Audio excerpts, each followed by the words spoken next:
It's my privilege to introduce to you my good friend, our good friend, Mr. Larry Pino. It's all yours, sir. David, thank you very much for that. By the way, can you hear me?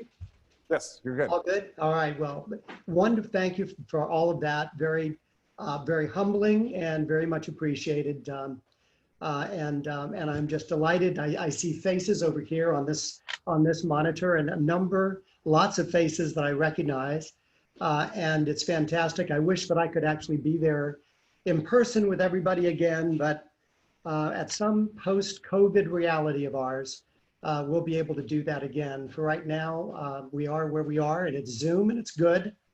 You know, as you're experiencing this with this mastermind at Tuscan Gardens, as you can imagine, we do assisted living memory care in 3 different communities in the state of Florida. And it has certainly been an interesting process to keep our associates and our residents safe, but at the same time, keep them active and engaged, which is literally has been a daily challenge for us. But hopefully we're there. We are very close with, as you probably know, with Abbott testing. We now have rapid testing coming in next week, 15-minute testing, which is a game changer. I thought that the vaccine and the treatment were going to be the only game changers we could have. But with 15-minute rapid testing on site, we'll finally be able to get some normality to these seniors' lives. So with that, I just simply say delighted to be here on Zoom and look forward to the opportunity for us to share bread again in the future at a future mastermind. Let me give you some beginning and sort of initial comments. I'll kind of talk to the camera, even though all of your wonderful faces are over here. David had asked me, you know, a number of you who have heard me speak, and some of the webinars that I've actually had the honor to do, typically fall into 2 dimensions. One of them, which is really by far the more prominent, are the ones which are fundamentally substantively based. They are related to legal topics like structuring your transactions or the different types of securities and how to establish those securities. And I did, you know, any number of those types, not one, just multiple ones on asset protection and estate planning and how to structure equities. So I'm going to just classify those in one sort of big box category over here, which are the substantive legal business investment domains, if you will. At the same time, and for any number of reasons, I've also had the privilege of being able to speak on a more personal level over here. And what I mean by that is, you know, I did one talk for all of you on attributes for successful living. I did another one called Rules of Engagement in terms of just simply what those personal rules are and so forth. And I kind of call those maybe, I'm not exactly sure what, but maybe introspective and maybe personal and more involved with who you are and potentially less involved with the topics on a legal basis or a business basis. David gave me a challenge this past time. He asked me if I'd like to speak because the last time I didn't speak because I was supposed to be on vacation with the family. And as you know, this pesky little thing called COVID-19 destroyed everybody's vacations. And as a result of that, we weren't able to get away. But the bottom line was I had already indicated that we were on vacation. And so I wasn't scheduled in for whenever it was. I think it was early June. So this time David said, you know, we'd like you to speak for September. And I said, of course, honored to do that. What would you like me to speak on? And he said, it was really literally over a month period of time. He said, let me think about that. And he came back and the invitation was that he wanted me to talk about how you connect the dots between the 2 things that I just talked about. On the one side, you have the structuring of your transactions, the structuring of your investments, the structuring of your entities. But at the same time, you start over here with fundamentally who you are as a person. And we may talk about both of those things independently, but there is a way to get from one to the next. And he asked me, and he sort of challenged me to put that together. And I said that I would be absolutely honored. I never have, by the way, done that. And because I always tended to sort of be more topical, but I considered it to be a special challenge to try to put those things together for you. And came up with these PowerPoints that maybe provide a little bit of a route, a little bit of a methodology to go from one to the next. So bear with me on this because it's relatively new stuff.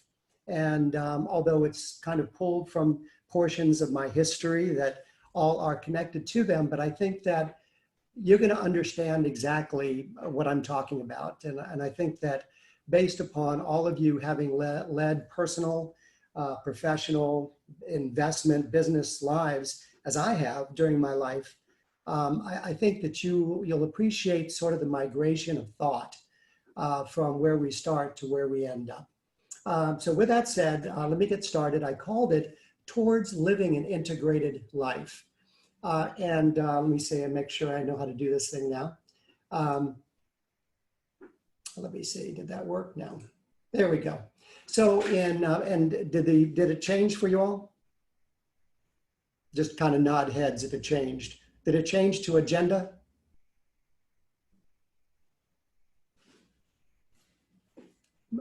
Hey, David, are you on? I'm not seeing any responses indicating yes. It has not changed, Larry. Wait, it has not changed. It has not changed. Uh-oh. Do you hit share screen? Well, I did originally. Try it again. Hit your share screen at the bottom. Okay, I'm going to hit share screen. That's going to give you on your screen the opportunity to pick a thumbnail of your PowerPoint, which should be up there. And I think it's happening. There you go. You got it, sir. All right. Perfect. So what do you Perfect. now you see Towards Living an Integrated Life? Yes, you're there. And do you now see agenda? Yes, you got it. Yes. Okay, we did it. Perfect. All right. I practiced this with Lindsay in the tech check room, and obviously I was missing a step here. So let's go for it. So with that said, what I wanted to do, and this is an agenda, I'd like to talk just a little bit about living an integrated life. I then want to talk about purpose, commitment, intention, and mission, which is really extrapolated out of that. Talk a little bit about the primary wants we have. I then go to protocols of living, and then what I call the integrated architectural structure. And by the time that you get to the integrated structure, you're going to see that we're beginning with who we are, and we're ending up with how we manifest ourselves in life in a relatively structured way. So in each of those cases, I sort of want to talk through this particular process here. I think my first component of this is to just simply start with a fundamental rule, if you will, that it all starts with you. You know, and it's there's a book out there which I had read some years ago, and it's called Wherever You Go, There You Are. And I don't know how many of you have seen and I saw it years and years ago. It's a movie by Peter Sellers, and it's called Being There or something like that. And he's hysterical. It was at the time of the, you know, where we're dealing primarily with the New Age movement and, you know, all of these sort of programs which were designed to assist people in getting in touch with themselves and so forth. And he would have these platitudes and, you know, he'd espouse these things. But fundamentally, what was an overriding theme that everybody thought was absolutely brilliant, but of course, not so brilliant, it was pretty real, that no matter where you are, no matter where you go, there you are. And the fundamental sort of extrapolation of that, the fundamental takeaway from that is that you are the common denominator in your life.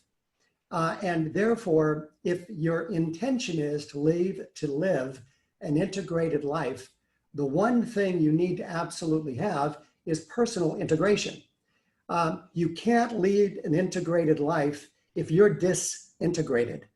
And to the extent that you are in some way not an integrated person, not properly aligned, not completely aligned with yourself, it's going to be real tough to be aligned with other people, to be aligned with your activities, to be aligned with your relationships, and also even when it comes to business and investments, to be aligned with those also.